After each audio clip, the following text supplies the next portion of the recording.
Welcome back to MVM. Today we have a preview. This one is for the Omen Saga, which is going to be on Kickstarter very soon. It is a re-implementation with all the content from Omen, which was originally released by John Cloudis in 2011. Welcome to the set. Hey, thanks for having me. So are you excited? Oh man, yeah, I'm really excited. So this game originally came out 7 years ago. Correct. And it was just Reign of War. And since that time, you've had a number of expansions, a number of additions to the game. Your last one being the Omega Edition. But now you have all that content for one new player or old players to buy at one time. Yeah, absolutely. Plus some new stuff. Yep. So let us know what we've got sitting here. So we've got the original Omen, or Reign of War. That, like I said, it's based off the content that was released with the Omega Edition that Small Box Games did in 2014. We've got Omen Edge of the Aegean, which is a standalone expansion game for Omen or Reign of War, which also Small Box did originally in 2016. And finally, we have a brand new title, Omen Fires in the East, which is exclusively published by Kolossal Games. And of course, all the Omen titles now are published by Kolossal Games. It's pretty exciting.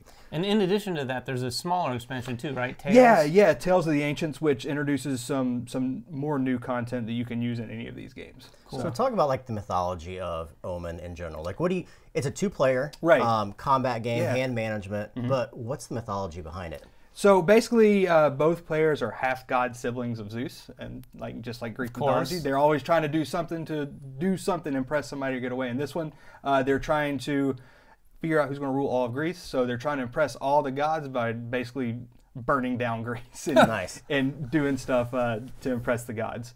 Okay. So it is a two-player game. Yeah. So it is driven 100% by the cards that you're using within the game. Let's talk about the gameplay for people that have never played Omen in the past. Yeah, I had never played it before. Just a few weeks ago when we got these copies, you had played it a little bit, but both of us had a really good experience. For sure. Absolutely. Yeah. So basically, like you said, it's a resource management, hand management card game. You're going to be obtaining these coins to play these cards to these cities to gain these rewards. And there's 3 different cities that are lined up. Right, there's 3 different cities. Each one is represented by a stack of reward cards. Whoever ends up having the most strength when one of these becomes war torn gets one of those rewards. It's cool because the rewards are worth 2 victory points in the game, but they offer a really juicy ability that you can trade a point for to use. So you're going to be playing these units. You're going to be playing these cities for the most part. There's a couple other ways to play them, but each unit has a coin value, a strength value, and an offering value. Basically, the coin value is how many coins you're going to have to play it. Strength value is how strong the unit is whenever you determine if a city is war-torn or not. And the offering value is the value of cards and/or coins you get if you discard this card from your hand at the end of the Yeah, the resource management part of the game is really, really cool, and there's a ton of options there too with the wealth offer or the wealth actions at the beginning of the turn. So yeah, basically at the beginning of each turn, a player has a wealth step, and they're going to get 3 wealth actions. They can spend each one of those actions to either gain a coin or draw a card. But if you spend all of them to gain coins, all 3 of them, you gain a bonus coin. If you spend all 3 of them to draw cards, you get a bonus card. So there's a little bit of incentive to go all in, but it's kind of dangerous territory to do. So the idea is you're battling over these cities. So it's kind of a tug of war to see whoever has the most strength. But also all these cards have unique abilities on them, which allow them to key off either other players or your own stacks of cards in those particular lanes. Yeah, it's definitely a reactionary game. You play things and then you want to build off of what either you have played or what the other player has played based on what they've done. And of course, this is one way to score points. The additional way to score points is by obtaining these feats, or achieving these feats, I'm sorry. And they're things you can do within the game to unlock them. So like some of them have a beast in each city, which a beast is a type of unit. Have a soldier in each city, draw a certain amount of cards, and as you do this, these flip and you gain points. And they're kind of cool because they can drive gameplay a little bit, but you can try to play without even worrying about those and just trying to win the cities, but that's generally not a very good idea. The game is super quick too. It's 30 minutes, and it's triggered by any one of these 2 city tiles being completely gone or one player flipping all 5 of their cards. But there's some in-game points too for how many of those tiles that you've collected, ones that you've been used, not only are worth less victory points, but they give you abilities throughout the course of the game. Yeah, and there's also an additional unit in Omen called Hero, which they have a really cool ability. They don't cost anything to play, but if they're in your hand at the end of the game, they're worth 1 point. So you have this real big incentive where you can have the splashy effect, you can have a unit, or you can have points. So depending on where you're at in the game, their value shifts Yeah, it's one of the greatest things I like about all games, but this one in particular, there's so many different things you can do with these cards. Like the variety of cards when you're sitting there looking in your hand and you're thinking, oh, boy, I really want to hold on to this. This power is great. But then at the end of your turn, there's that action where you can give an offering to get some resources, and sometimes you have to say goodbye to those cards. Yeah, I think that's one of the things that new players, like the first time they sit down to play Omen, doesn't always click with them, is you've got a free resource at the end of your turn. All you gotta do is discard a card. And it's so hard to get people sometimes to realize that I'm trading one card for 4. Okay. But because they want to use that one card. But the way that Omen works, you may not have that card in your hand the next turn. It's like the proverbial carrot. Like you look at that card and you're like, this is an incredible ability. I don't want to use it. And then you grab 4 more cards like, well, now I have 4 great abilities. Which one of these do I want to use? You have to realize a lot of the cards are really juicy, and you look at them each and you're like, oh, I could use that this way. So getting rid of 1 to get 4 or 3 or any is a great option. And that's one of the things when I initially designed Omen that I wanted to do, is I wanted to make a game where every card, you wanted to play every card. Like maybe not at that exact instant, but like you knew that at some point in the game you're going to want that card in your hand. And you either play it then, you hold it, there's so many different things you can do with these cards. And each card, there's a ton of units, and each individual unit, like I said, has a strength value, coin value, offering value. But they also each have an ability, and the abilities are triggered based on the type of unit it is. Like Beasts have a really powerful ability, and they're really strong units, but to use their ability, you have to discard them from your hand. Soldiers have an ability that triggers every time they come into a city. That means from your hand, or if you happen to move them, that ability triggers, so you can really chain things together. Oracles are pretty straightforward. They are your resource engine.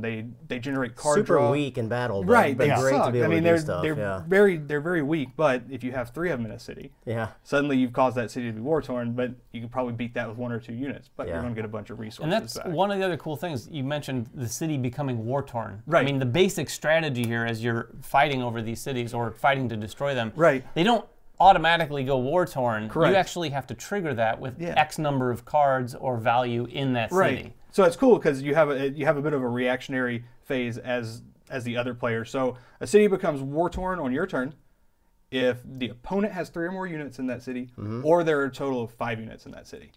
So there's 2 different ways. Like you can, if you have enough good stuff in your hand, you can force a city to be war torn on your turn, right? But if your opponent has this really good turn and they know you only have 1 card in your hand and you're sitting there, you can't really. Maybe you can do something. Maybe you can't. That's the great ebb and flow of the game too. I mean, you're making those decisions on what you want to do every single turn. There's turns where you've just flooded the board, but you're probably going to have nothing the next round. You may have a couple rebuilding rounds. And that's the thing, like you said, like if the opponent's sitting there with 3 units on their side of the city, and you don't really have any, you let them have that victory. And you build up, and the next turn you come and you win too, right? It's one of the cool things too is when you win that, the winner has to remove some of those units from it. So you're not just continually beating down the other player if you have a strong contingency in these particular lanes. Right.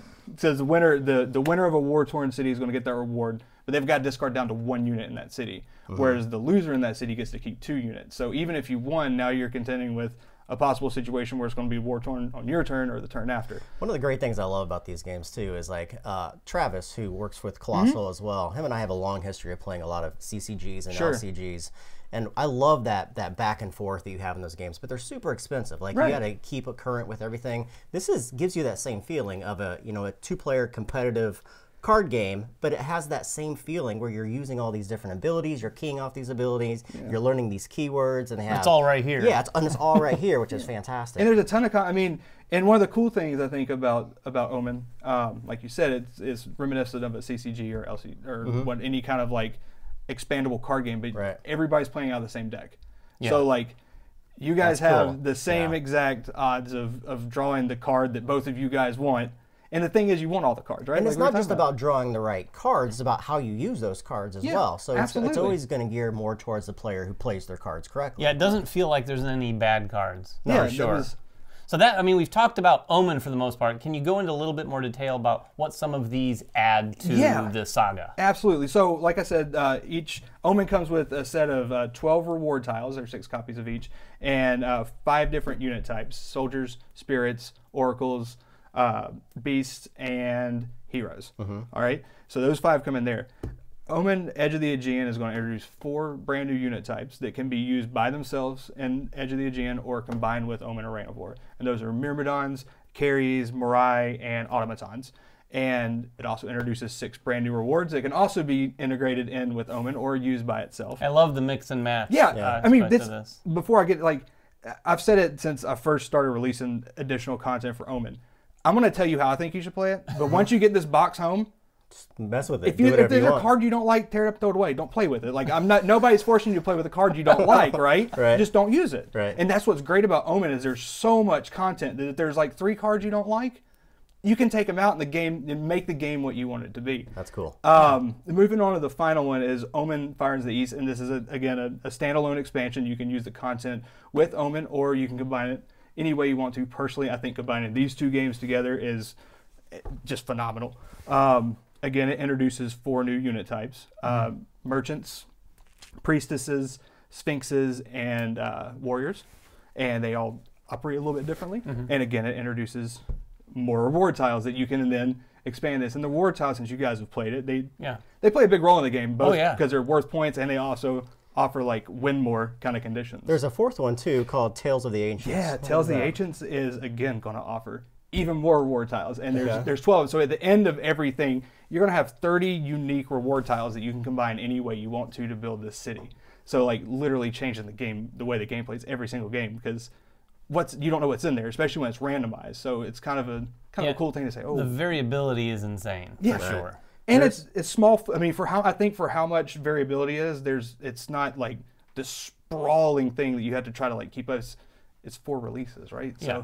So besides the base game, the 3 expansions, all the fun stretch goals, which we're not going to mention right now, you can check out the page. But there's also a 5th that's included with the base game for everybody. What is that one called? That is going to be Gifts of the Gods. Okay. And if you back the project on Kickstarter for at least like the base game, you're gonna get that for free and help unlock stuff to go into it. So it's like even more stuff. I wish I could. Even without that, if you love drafting, you're gonna love drafting. Once if that's your thing, especially with the added content, it's just. There's so many different ways to play this game. You can tailor it to your own taste, however you like. It's awesome to hear you talk about it. I mean, this is clearly your baby for sure. Oh man, yeah. This is it. I mean, I love this game. It's fun to design for. It's when I was just small box games, this was the game that most. If you'd heard small box games or John Cloudis, this is the game you'd probably heard of. And Travis and Kolossal came along. Travis Chance and Kolossal Games came along and were interested in Omen, and they were excited about it, and I was like, okay, let's give it a go. And man, they love this game, and they've done so much good stuff with this game that they treated this game better than I ever could have. Even trying to treat it as good as I could have, they've come in and just said, we're going to make this even better. That is cool. That is cool. So obviously, this is a product you've had out for 7 years. We can probably expect even more future content beyond just this Kickstarter, I would guess. They have branded this the Omen Saga, so that I don't think that really has an end. Maybe open-ended? Yeah, maybe. Cool. So yeah, it's pretty exciting. A lot of stuff. I don't know. Cool.